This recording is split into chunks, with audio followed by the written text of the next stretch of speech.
주말과 휴일 잘 보내고 계십니까, 여러분? 홍현박 부동산 TV의 홍성풍 소장입니다. 중개 업무를 하다 보면 가끔씩 투자와 관련된 상담을 하게 되는데, 저는 이렇게 얘기합니다. 우리가 어딘가를 가야 될 때 길 가기 전에 그 주소를 보고 내비게이션을 치고 어떻게 가야 되는지를 생각해보고 가지 않습니까? 마찬가지로 부동산 투자도 우리가 짚어야 될 몇 가지의 조건들, 요소들이 있습니다. 그것을 짚어보고 챙겨보고 그렇게 투자를 해야 되는데 그렇지 않은 경우도 가끔 있더라고요. 그래서 저는 오늘 여러분에게 부동산 투자와 관련된 몇 가지 말씀을 드려보고자 합니다. 여러분 끝까지 함께 해주시기 바랍니다. 감사합니다. 예, 이번에는 부동산 투자하기 전에 꼭 챙겨야 할 체크리스트에 대해서 말씀드리겠습니다. 먼저 부동산 이용 3대 주체를 보면요, 부동산 시장이라는 것을 놓고 보면 정부와 기업과 가게가 있습니다. 정부는 정책으로 안정적인 시장 관리를 하고 부동산 시장 활성화 및 부동산 시장을 규제합니다. 기업은 공급을 통해 최대 이윤을 추구하고 또는 공급 확대와 축소를 선택적으로 실행합니다. 가게는 수요를 합니다.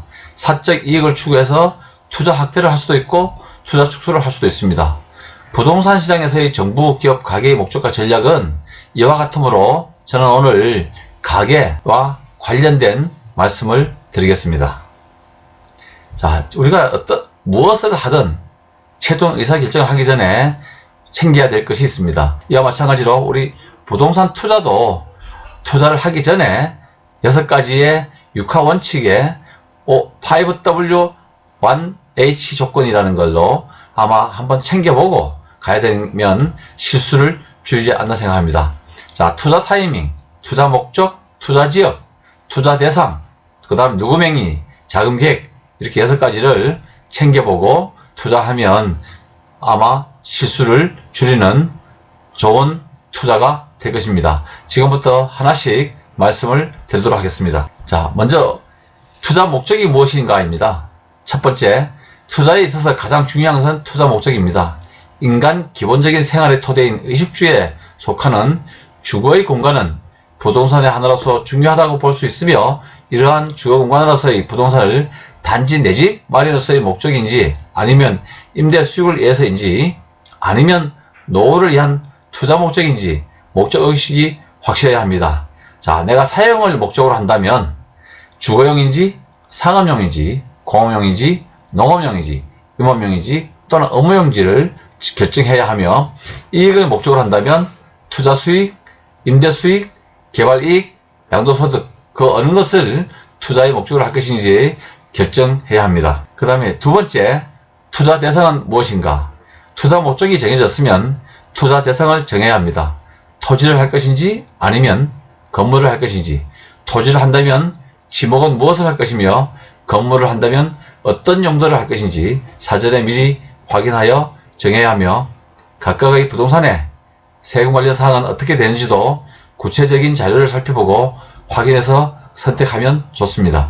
먼저 분산 투자를 할 경우에 토지 투자에는 28개 지목 중에 어떤 지목으로 할 것인지, 또는 건물 투자를 하면 28개 용도 중에 어떤 용도의 건물을 할 것인지도 살펴봐야 합니다.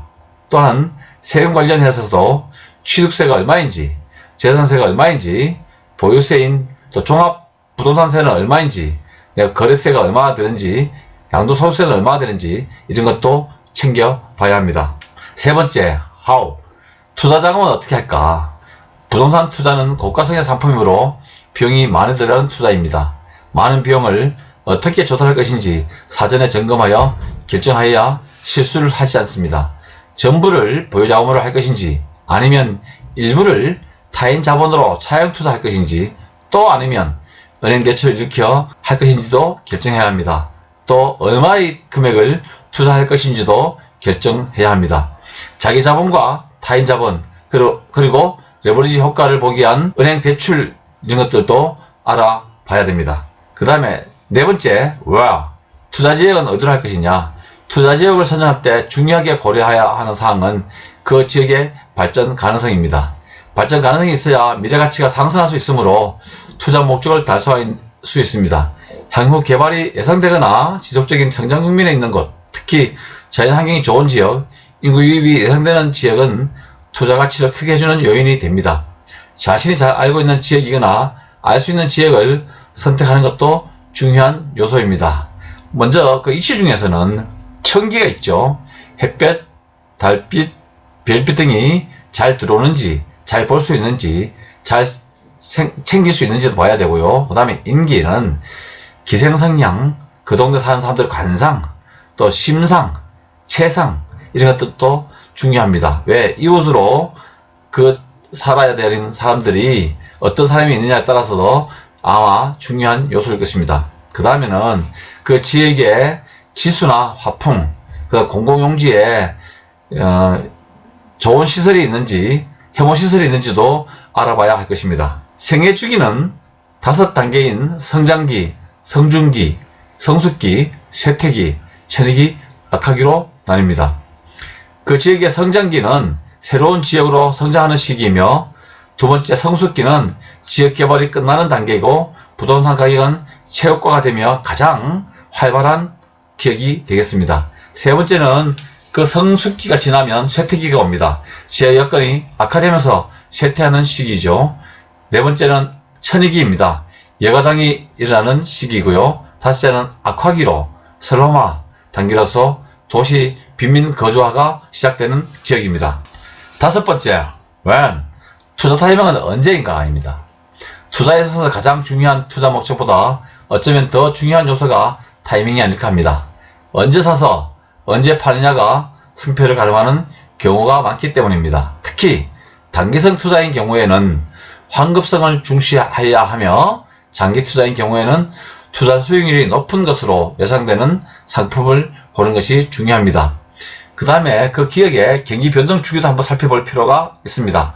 하향시장인지 회복시장인지, 상향시장인지 후퇴시장인지 안정시장인지를 봐야 되고, 지역 사이클은 성장기, 성중기, 쇠퇴기, 천익기, 악화기며, 그게 지금 개발 시기가 있는지, 개발 시기는 어느 게 와 있는지도 살펴보면 좋겠습니다. 우리 부동산 경기 변동 지수를 한번 살펴보도록 하겠습니다.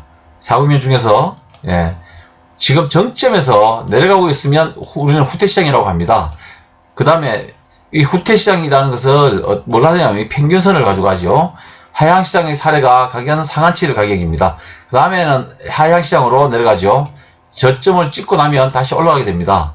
지금 현재가 아마 저점이라고 하고, 저점을 통과했다고 하기도 하고, 저점이 눈앞에 왔다고도 하는 이 시기인 것 같습니다.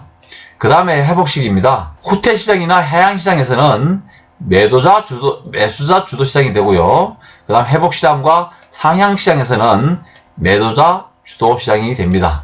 우리는 이 시장의 주기가 어떻게 되는지도 투자할 때는 꼭 살펴봐야 하겠습니다. 마지막으로 여섯 번째, 후입니다. 누구와 함께입니다. 투자를 누구와 할 것인지, 혹은 혼자 할 것인지, 또는 가족의 누구와 공동명의로 할 것인지, 개인으로 할 것인지, 아니면 법인 설립을 하여 투자할 것인지를 사전에 계획하여 투자 부동산의 계약 때 미리 결정하는 것이 좋습니다. 개인인 경우 추후 양도세를 생각한다면 부부 공동명의로 하는 것도 한 방법일 수 있으며, 임대사업자인 경우 법인 사업자도 고려할 만합니다. 개인인 경우에는 본인인지 배우자인지 자녀인지, 또 단독으로 할 건지 공동명의로 할 건지 법인으로 할 건지, 이러한 것들을 사전에 생각해서 투자에 임하는 게 좋습니다. 여러분, 우리는 미리 어딘가를 갈 때 미리 어떻게 가야 되는지, 무엇으로 가야 되는지, 시간을 얼마나 걸리는지를 살펴보듯이 투자 역시 우리 투자하기 전에 이런 6화 원칙에 의해서 살펴보고 투자를 한다면 대단한 성공은 보장하지 못한다 하더라도 우리가 피해야 될 실수는 피할 수 있을 것입니다. 여러분, 오늘 시청해 주셔서 감사합니다.